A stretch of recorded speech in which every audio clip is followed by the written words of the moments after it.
Aprendizado de máquina aplicado ao diagnóstico da severidade da apneia obstrutiva do sono.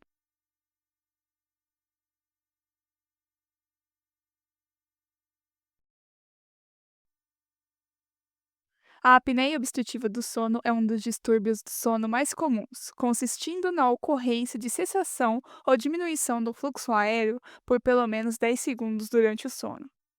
Sua consequência imediata é a interrupção ou redução do fluxo de ar, levando a quedas nos níveis de oxigênio no sangue, a dessaturação e ao microdespertar, onde o corpo acorda para reabrir a via aérea e retomar a respiração. Dessa forma, essa condição acarreta em noites de sono mal dormidas e diversos malefícios para a saúde física e psicológica. Diagnosticar a apneia não é uma tarefa simples. O teste mais preciso e clássico é a polissonografia. Nele, o paciente adormece no laboratório do sono e é submetido a diversos exames durante a noite, como eletroencefalograma, eletrocardiograma, eletroneuromiografia, eletroculograma e etc. No final, a partir dos resultados obtidos, é calculado o índice de apneia e hipopneia, número total de vezes que a respiração para totalmente ou diminui significativamente, dividido pela quantidade total de horas dormidas. A classificação do grau de apneia pode ser feita da seguinte forma: um IAH menor do que 5 é normal. Um IAH entre 5 e 15 tem uma apneia leve. O IAH entre 15 e 30 tem uma apneia moderada. E, por fim, o IAH maior do que 30 caracteriza numa apneia grave. Apesar de sua eficácia, a polissonografia é um exame incômodo ao paciente, complexo e relativamente caro.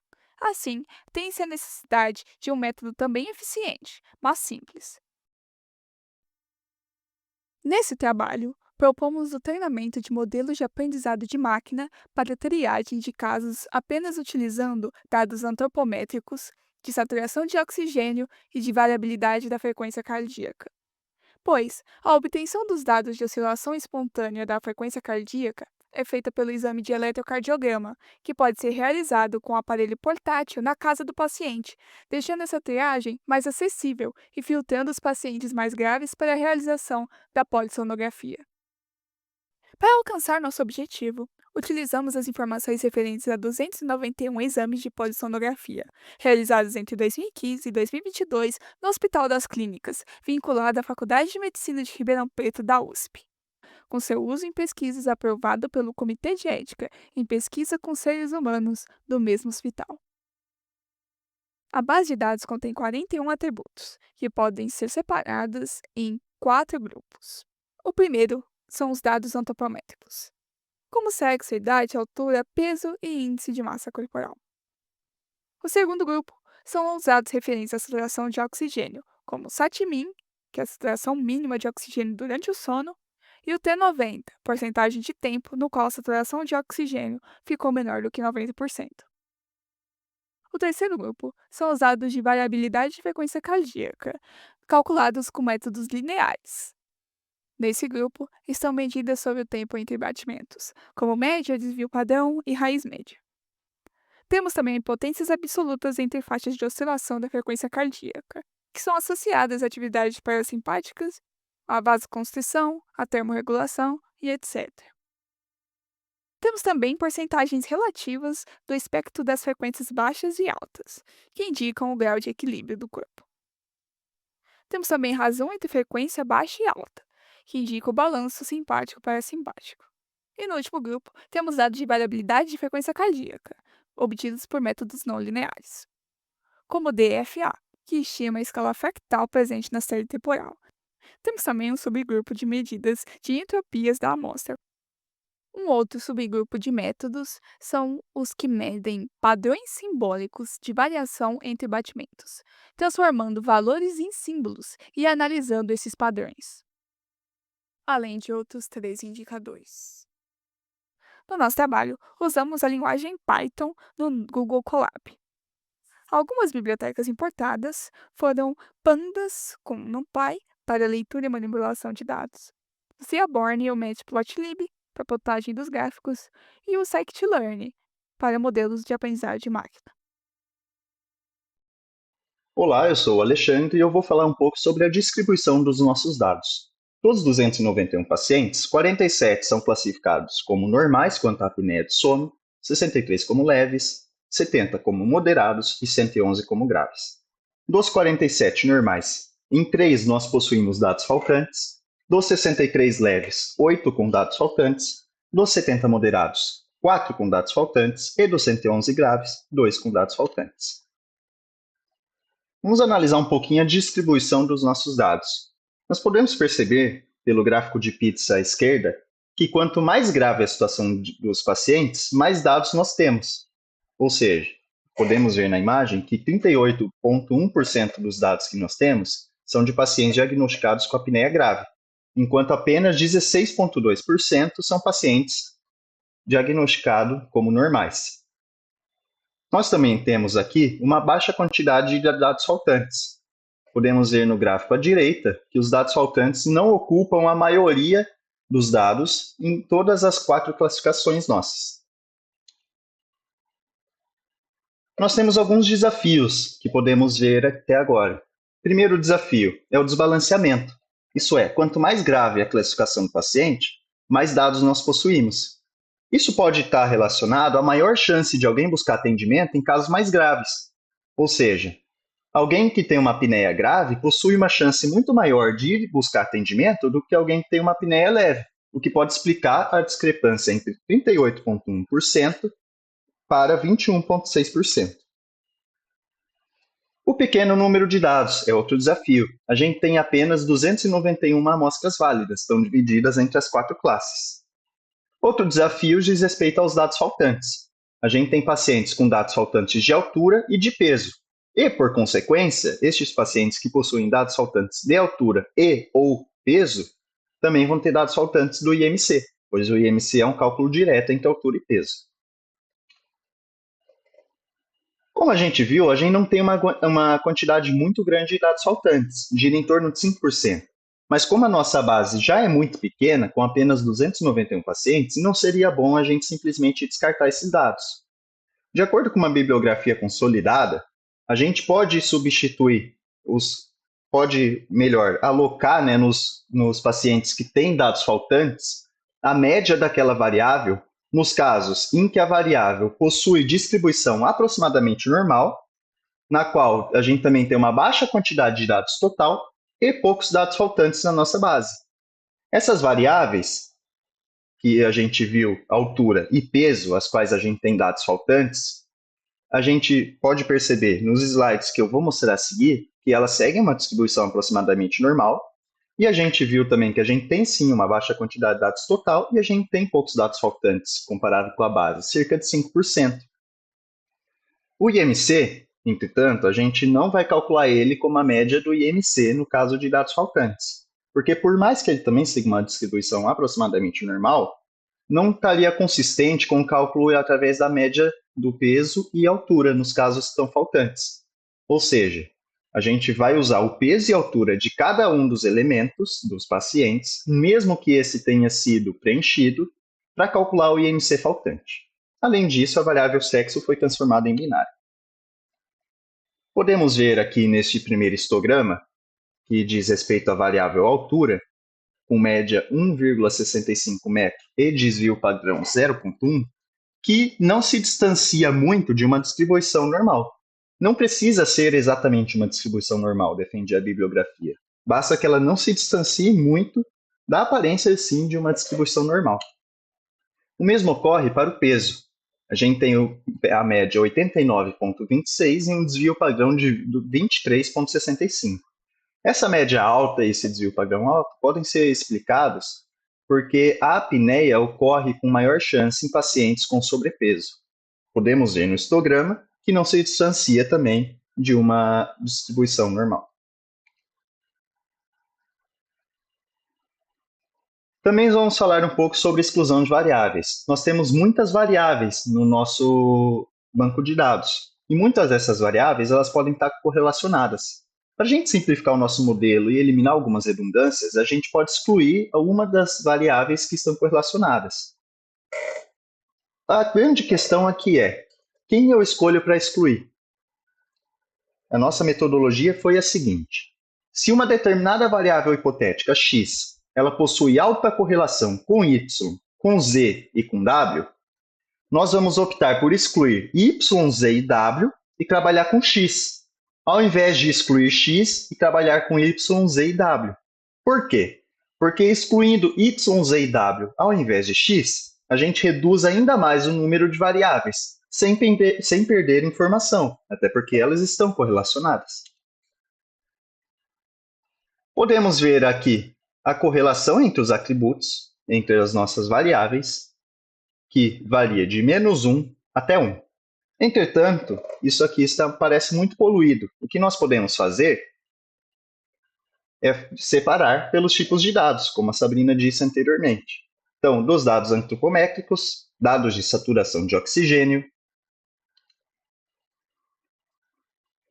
dos métodos lineares da variabilidade de frequência cardíaca e dos métodos não lineares. Podemos ir além. Nós podemos fazer um corte nas variáveis que possuem correlação entre si maior que 0,8. Elas são destacadas numa cor diferente da roxa. Podemos ver, então, que algumas das variáveis possuem sim uma correlação considerada alta, maior que 0,8. Aqui nós temos a correlação entre atributos com um corte em 0,8, mas mostrando qual é de fato o valor e as variáveis. Podemos ver, por exemplo, que o peso e o IMC possuem uma alta correlação, como era esperado, até porque o IMC é um cálculo direto entre os dois, entre peso e altura. Alguma dos pares das variáveis possui uma correlação, inclusive, superior a 0,97. Após aplicar aquele método que nós discutimos de exclusão das variáveis, nós vamos ter esse novo mapa para visualizar todas as correlações entre os pares das variáveis. Podemos ver que todas as correlações são inferiores a 0,8. Desbalanceamento. Para resolver o desbalanceamento, nós vamos utilizar o SMOTE. O SMOTE é uma técnica proposta e já consolidada pela bibliografia que se encontra no slide. Essa técnica ela vai gerar exemplos sintéticos da classe minoritária através de interpolação entre exemplos existentes nos K vizinhos mais próximos. E isso vai permitir o balanceamento do conjunto de dados sem perda das características originais. Nós vamos utilizar um K igual a 5, que é o mais utilizado e funciona bem na maioria dos casos. Depois de aplicar o SMOTE, cada uma das classes vai conter 111 amostras, a quantidade da classe majoritária, que era grave. Bem, como funciona o SMOTE? Ele inicialmente seleciona um exemplo aleatório da classe minoritária e vai encontrar os K vizinhos, no caso, os 5 vizinhos mais próximos daquele ponto selecionado. Utilizando distância euclidiana. Desses 5 vizinhos, escolhemos um aleatoriamente e será imputado, criado na base de dados de maneira artificial, um exemplo sintético entre o ponto original escolhido no início do nosso processo e este vizinho aleatório selecionado. Então, será criado um exemplo sintético entre os dois. Após a aplicação do SMOTE, a nossa proporção de pacientes por classe será de 25% para normais, 25% para leves, 25% para moderados e 25% para graves. Perfeito. Agora que a gente já entendeu como que a gente fez a limpeza dos dados, a gente fez a redistribuição das classes e todos esses passos fundamentais para o treinamento de modelos, eu vou falar sobre como a gente fez o treinamento dos modelos em específico de regressão. Para isso, a gente usou 5 tipos diferentes de modelos. A gente usou a regressão linear, o KNN, o MLP, o Random Forest e o SVM. E também para os treinamentos a gente fez uma leve otimização usando a função do Grid Search, em que ela tenta fazer uma força bruta de combinação de hiperparâmetros diferentes para tentar encontrar a melhor combinação deles. E também a gente usou Cross Validation com o número com 5 dobras para fazer ela. Bom, o primeiro modelo que a gente treinou é o mais simples deles, que é a regressão linear. A gente nem precisou fazer otimização nele, porque não tinha parâmetros relevantes para a gente fazer otimização. Mas, surpreendentemente, ele é o segundo melhor modelo. Então, às vezes a gente pressupõe que o modelo mais complexo vai ter resultados melhores, mas num caso como esse, a regressão linear vai ter resultados equiparáveis com o melhor modelo que a gente conseguiu.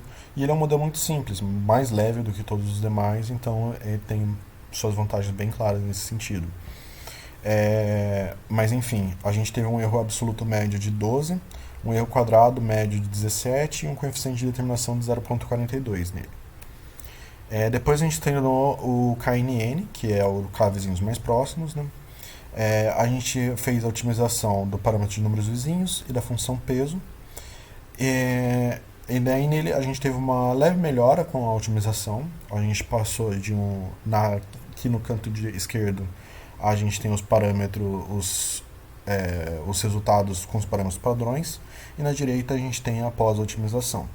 Com os parâmetros padrões, a gente tinha 19 de erro quadrado, enquanto depois a gente vai ter 17, uma queda de 2.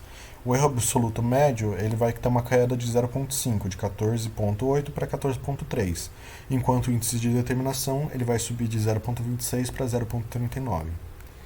O MLP, a gente treinou ele tentando fazer a otimização da camada de neurônios, o parâmetro de regularização alfa e o número máximo de iterações que ele poderia rodar. Nesse caso aqui, ele também vai repetir um pouco mais para frente com o outro modelo. Ele tem uma leve piora com a otimização. O erro quadrado médio subiu de 17,4 para 18,8, o erro absoluto médio de 13,5 para 14 aproximadamente, e o coeficiente de determinação caiu de 0,41 para 0,31. Random Forest foi o melhor modelo que a gente teve resultados, mas são resultados equiparáveis com a regressão linear. Aqui na Random Forest a gente fez a otimização do número de árvores, da profundidade máxima dessas árvores e do número de amostras para divisão, do mínimo de amostras para divisão do nó. Os valores eles ficaram mais ou menos equiparáveis também entre si antes e pós-otimização, com uma leve piora, indo de 15,25 para 15,76 no erro quadrado, o erro médio de 10,88 para 11 e o índice de determinação foi de 0,55 para 0,52. O SVR, que é uma extensão do SVM específico para regressão, a gente otimizou os parâmetros de custo e da zona de tolerância, e ele também teve uma melhora, daí esse daqui foi o que teve a melhora mais significativa com a otimização. Ele caiu o erro quadrado médio dele de 22 para 16, o erro médio absoluto de 16 para 11 e o índice de determinação de 0,05 para 0,5. É gigantesca a melhora dele com a otimização. Por fim, daí a gente tem aqui alguns gráficos que comparam os resultados dos modelos. Aqui a gente consegue ver que o MLP e o KNN tiveram resultados comparáveis, mas bem ruins, enquanto o SVR ele teve um resultado mediano e o Linear Regression e Random Forest eles tiveram resultados aproximadamente aí dentro de uma mesma margem, né, que vão ser os dois melhores. É interessante notar também que, apesar do Random Forest ser o melhor, ele ainda vai ter, no melhor dos casos, um erro médio de 11. E se a gente for lembrar da tabela de classificação dos casos de acordo com o índice IAH, você vai ter que alguns níveis vão ter uma diferença de 5, de 10, e que, então, em média, ele vai errar essa classificação. Então, não sei se daria para dizer que é apropriado usar esses modelos de regressão para você ter uma classificação do paciente apenas com esses dados. Mas, por fim, a gente também tem aqui a comparação do erro quadrado médio, em que a gente tem que o Linear Regression, o Random Forest e o SVR eles vão estar mais ou menos nos mesmos níveis do erro quadrado médio, enquanto o KNN e o MLP vão estar um pouco mais acima e equiparáveis entre si também. E daí, por fim, o índice de determinação, a gente também tem o resultado de que o Random Forest e o Linear Regression são os melhores, seguidos logo pelo SVR, e o KNN e o MLP lá embaixo, com índices bem baixos. Bom, eu vou falar um pouquinho de como foi feita a nossa classificação. Os modelos que nós utilizamos foi o KNN, a rede neural multilayer perceptron, a Random Forest e o SVM. Todos eles a gente utilizou o Grid Search e a Cross Validation também, igual anteriormente. Bom, no KNN vizinhos mais próximos, nós com 3 vizinhos e o peso sendo a distância de Manhattan, nós obtivemos esses valores. Então, vamos focar aqui na parte com o Grid Search e com a Cross Validation, que a gente garante que ele não vai estar decorando e ele vai estar de fato aprendendo. A precisão dele ficou bem alta apenas no grave e no normal, nos outros não ficou tão boa assim. E a Recall e a F1 Score do KNN também não ficou tão boa quanto a gente esperava, mas ele é um modelo bem simples, né? Então, até que teve um resultado bacana. Bom, na Multilayer Perceptron, com 50 neurônios na primeira camada e 20 neurônios na segunda, e a função que nós usamos de ativação para saber qual neurônio vai estar ativo ou não foi a TAN, né? Nós obtivemos valores bons para determinar o grave, só que para o moderado foi bem ruim. A gente até achou esquisito a Perceptron ficar assim, porque ela geralmente é muito boa, né? As redes neurais a gente geralmente espera muito delas. E para normal a gente teve uma precisão boa também, a Recall e a F1 Score também. Mas no moderado a gente teve um resultado bem inesperado, um resultado bem ruim. Bom, e agora na Random Forest a gente usou 100 árvores e a profundidade máxima de 10. E a Random Forest foi uma das que melhor se saiu, porque ela se manteve por volta dos 75% em todas, e ela teve esse valor bem expressivo aqui de 90% quando ela tentou detectar o normal. E a SVC, ela também teve um valor bem expressivo no normal e no leve também. A recall dela ficou com um valor bem alto. Beleza, agora vamos dar uma olhada na matriz de confusão. E uma coisa bem interessante que a gente encontrou nessa matriz foi que em todos os casos, quando os modelos preveram o leve e na verdade era moderado, foi o que mais ele errou. Ele errou aqui, aqui, aqui e aqui. Então, o moderado de fato é o que a gente mais erra em todos os modelos, e ele é o que mais erra em todos os modelos, e sempre a gente tem os modelos tentam prever que é leve, só que na verdade é moderado. Bom, aqui vamos olhar um pouquinho dos desempenhos dos modelos em relação à precisão. Aqui a gente consegue ver que a Random Forest ela pegou precisões bem altas, mas a mais constante em termos de precisão foi a SVC. E a Multilayer Perceptron ela pegou valores bem baixos aqui em determinado momento. Então, nesse caso aqui, com relação à precisão, eu diria que a SVC foi o melhor modelo que a gente encontrou, até porque a média dela está bem aqui, bem mais alta do que a Random Forest.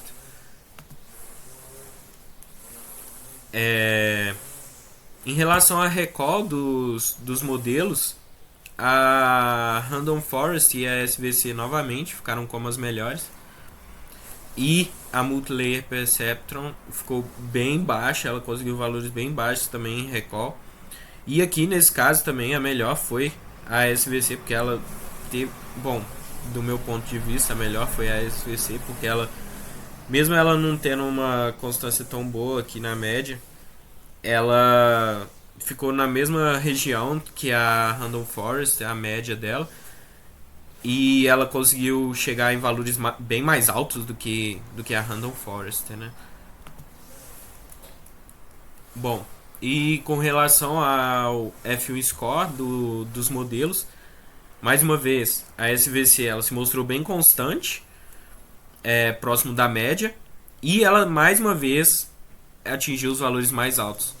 Então, o que a gente pode tirar disso é que a SVC e a Random Forest são as melhores, mas a SVC se sobressai nessa tentativa nossa de classificação. E é isso. Muito obrigado.